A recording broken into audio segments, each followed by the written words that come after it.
The Subway Jalapeno 250 getting ready to go back to green for what should be a frantic final 26 laps. There are the top 5 as we get set for this late race restart. Greg Sachs has got a doubleheader of penalties coming off this last set of pit stops. See right here, he gets on the brakes as they come down to the pit road entrance. Now he catches that cone. Easy. He's got the cone. That's one penalty. Can't take the commitment cone with you. Then we saw the tire get loose on the pit road. So for either one or both of those violations, Sachs has to go to the end of the line for this restart. So it's Earnhardt Jr. inside of Allgaier. Second row, you've got Harvick and Newman, then Kyle Busch and Edwards back up in his 6th position. Remember Brad Keselowski back down around 13th in line after this slide through his pits, and we go green with 26 laps to go.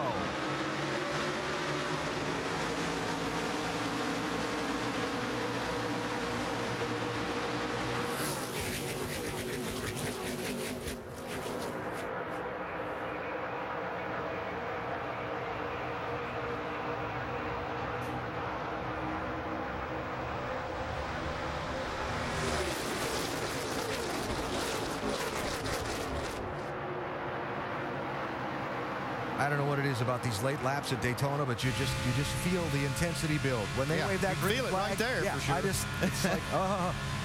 Yep, it's getting ready to get. Junior felt business is picking up right here now. It's we still have 25 laps to go when they get back here, but these guys are going to be fighting for every spot now. Not much, a lot of taking, not much giving here. They'll be going for the little small holes now. They won't be waiting on a big one to open up. See Carl Edwards, he backed out of it earlier when it got really hot up front. He won't do it now. He'll have to go. He ducked out from behind Ryan Newman. The one car sliding back with no drafting help. Now Newman ducks in the line behind Edwards. And we got a single file line back through 10 cars. Got to admit, didn't see that coming. Give them a couple laps. They're going to be okay right here. These guys that got down to the inside, they're fine. They're hoping they can run a little bit like that before they start shuffling things. See the front bumper on Kevin Harvick's car already worn out. Sparks flying off for the 3 car. Look at that car dance around. Yeah. Wow.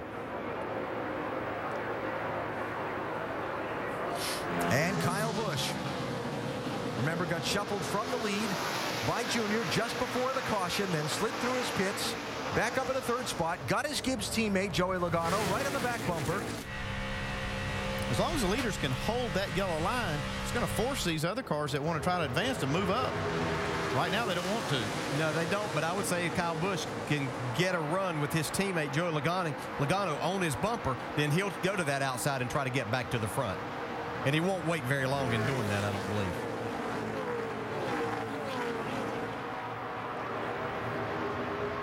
KG Kevin Harvick talked earlier today about not feeling his car had the flat-out speed for a pole contending qualifying run. He was right, thought they had the handle for the race. I'll tell you what, talk about flat-out speed. The last lap for Dale Earnhardt Jr. was a 47.39, fastest lap of the race for him, or anyone. 23 to go. Getting time to settle it here at Daytona. Earnhardt Jr. in the famous 3 is out in front.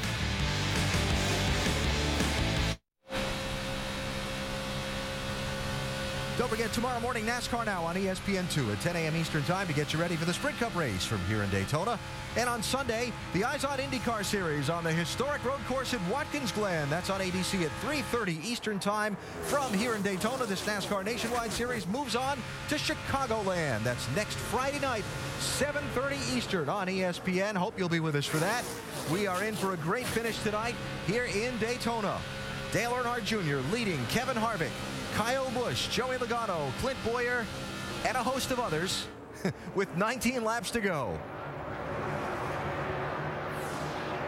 The ones that pique my interest the most are the 2 Penske cars that have gotten together on the racetrack now, 22 and 12. Remember, they started on the front row, Allgaier in the 12, Keselowski in the 22. Keselowski got shuffled some problem back. with the 12 car. His back panel, his sail panel has come loose. The back bumper, you can see it flapping. Wow. Maybe he got a little too heavy a shot. Too much bump drafting back there. Yeah. How about Ricky buffeting the spoiler, though? Yeah, Ricky Stenhouse there in the 6 car. Yep. You know, he's had his problems. That's it for a second straight up in the air. Still good. Because your bumper came off. Somebody probably banged it off of there. Oh, here he goes. Look out. Yeah. He just lost it right there. Just all that downforce. Hang on to it. Hang on, What a hang on, save. hang on, hang That on. was a good save. Inside here, no caution. No caution. And all these He's still guys around racing. him. Yeah. And they said, but he's cost these guys a lot of momentum, and they've Yeah. lost the lead draft. Yeah, the lead draft got away from them quite a bit now. It'll take a lap to catch up. Or to actually get back to speed, not to mention catching back up.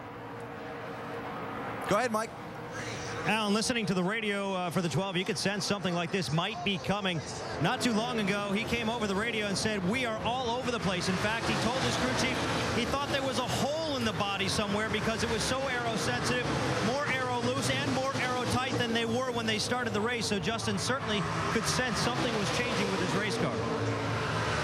You can see that sail panel back there. It's just making it very, very unstable. He's going to end up wrecking it again here if he's not careful. They don't test this kind of thing in the wind tunnel, so they don't know what it's actually doing.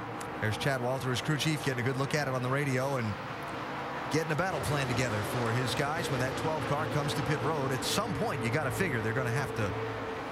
They're waiting on a caution, but the way this car's driving, they might be the caution. Yeah. Yeah, and I would have to think that NASCAR's looking at this, wondering, whoa, as he gets really sideways there, he needs to just back out and take it easy and hope that he does get a caution and it's not him.